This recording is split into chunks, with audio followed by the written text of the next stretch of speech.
Laughter erupted across the room, loud and unchecked, spilling into every space like a crashing wave.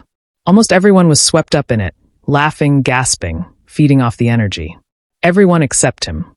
He stood still, eyes locked on me, his expression stripped of humor or response. His silence carried weight, thick and undeniable. And in that stillness, something cracked. At the time, I brushed it off as nothing more than an awkward moment, a joke that didn't quite land. But those words, thrown out casually for a laugh, became the first thread pulled in what would slowly come undone. If I could, I would take them back without hesitation, trade anything to erase the damage. Have you ever spoken without thinking and watched it cost you someone you loved? I'm 31, and this is how I broke something fragile. Not through lies or betrayal, but with one careless moment. Elliot never sought attention. He didn't rely on dramatic gestures or loud charm to stand out. His presence was quiet but constant, like warmth in the middle of winter. Steady, comforting, never demanding notice. We had been together for nearly 2 years. In that time, I learned who he truly was, dependable, thoughtful, grounded. He showed up fully, in ways I didn't realize were rare until they were gone. It happened at a coworker's birthday party. The kind packed with strangers, friends of friends, plus ones, people whose names blurred together. Drinks were flowing, and the room pulsed with competitive humor. Everyone trying to outdo the last joke. I've always relied on words. They're how I move through crowds, how I connect, how I win people over. Elliot was the opposite. In groups, he listened more than he spoke. When he did speak, it was deliberate and sincere. That night, though, he tried to match the room's high-energy banter. Then someone asked from across the group, "What would your guy do if a mugger tried to rob you?" Without thinking, I laughed and shot back, "Elliot?" He'd probably hug the guy and apologize for not having more cash. The room erupted. Big, exaggerated laughter that fed on itself. Someone added, "Yeah, he's definitely got that soft vibe." The teasing stayed playful on the surface, but it didn't stop. And neither did I. Leaning into it, smiling wide, I said, "Honestly, if we're ever in danger, I'm pushing Elliot toward them and running." The laughter surged even louder. For a moment, I felt untouchable, like I owned the room. Then I looked at Elliot. The satisfaction vanished. His face was completely still. No smile. Not even a polite one. Without saying a word, he stood, grabbed his jacket, and walked out. The room went quiet.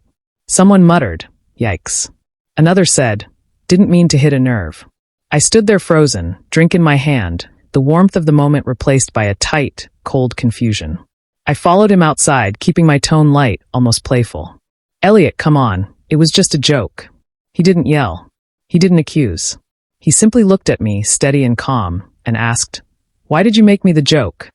I stumbled over excuses, insisting it wasn't that serious. "It doesn't have to be," he replied softly. "But it still hurts." I told myself he was overreacting, that he'd cool off, that we'd laugh about it later. But he didn't come back to my place that night. My calls went unanswered. My messages unread. The next morning, I texted, "I'm sorry if I made you feel bad. I didn't mean to." His response was calm and devastating in its clarity. "You didn't just hurt my feelings. You made me feel small in front of people I didn't even know. And you enjoyed it." That's when it truly sank in. It wasn't just the joke. It was how I used it, how I traded his dignity for attention, how I turned him into the fool so I could shine. The days after were painfully quiet. He didn't disappear or cut me off completely, but the warmth we once shared was gone. When I finally convinced him to meet me a week later, he seemed composed, almost distant. "I'm not angry," he said. "I'm just exhausted from asking you to really see me." The words hit hard, solid and unmovable. I begged him to see it as one mistake. He shook his head. "It wasn't one night," he said. "It's a pattern. You've done this before, made me the punchline. You either didn't notice, or you didn't care enough to stop." And then he left. No shouting. No drama. Just a quiet ending. Months passed.